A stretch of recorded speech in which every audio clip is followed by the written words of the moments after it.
In this video, I'm going to be talking about how I made this wooden shark sculpture. So to start off this sculpture, I started with a bunch of blocks of wood. This giant piece of wood was actually spruce wood, and I had to cut down this giant piece of wood into the size of the block that I wanted, and then I had to join all the edges. I throw every single piece of wood through a planer, and then I clamped every piece together with some wood glue and had this giant block of wood. But it was a softer wood, so this wood was pretty easy to carve away. So what I had here was I first hit it up with the bandsaw. I cut it from all sides, so then I was able to leave the wood that I wanted, which was the fins, the body, and I got around the shape I wanted. And then it was time for the angle grinder. And oh my gosh, was this so much fun. I've never used this angle grinder before on wood, but it just took off the wood in seconds. When working with it, it was super easy to take off wood at a time. The only thing is it made such a mess, and it got really messy, got into all my clothes, but it was so much fun to use.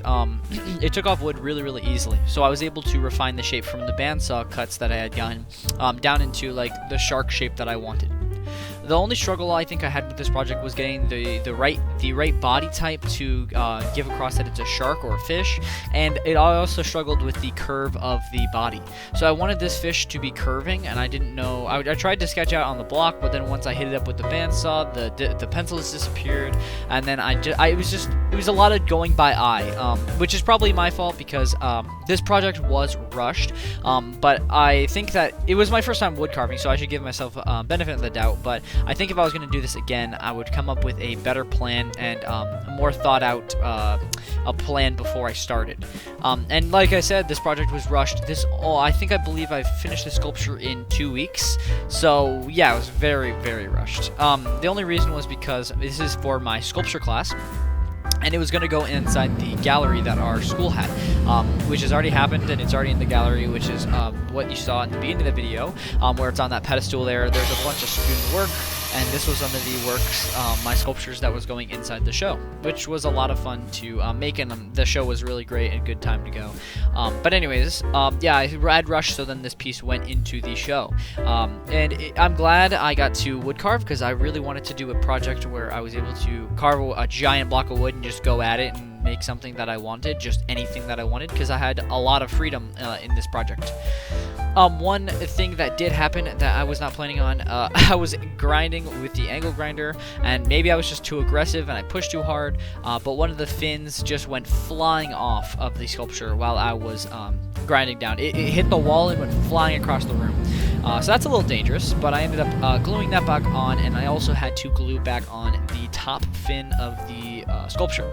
Originally, I was going to have it really huge and have to glue on all the fins, but decided against that because I didn't have too much time, like I had said. So after grinding away that block that I just glued on, I had the top fin and the right fin back together after it had grinded off.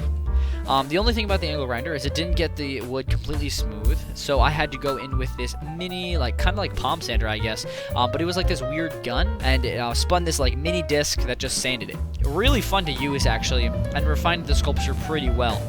It had a lot of lumps and bruises and bumps and stuff, but then this really touched it up and polished it up, so then I could start sanding, which was the next step, which was a bunch of sandpaper.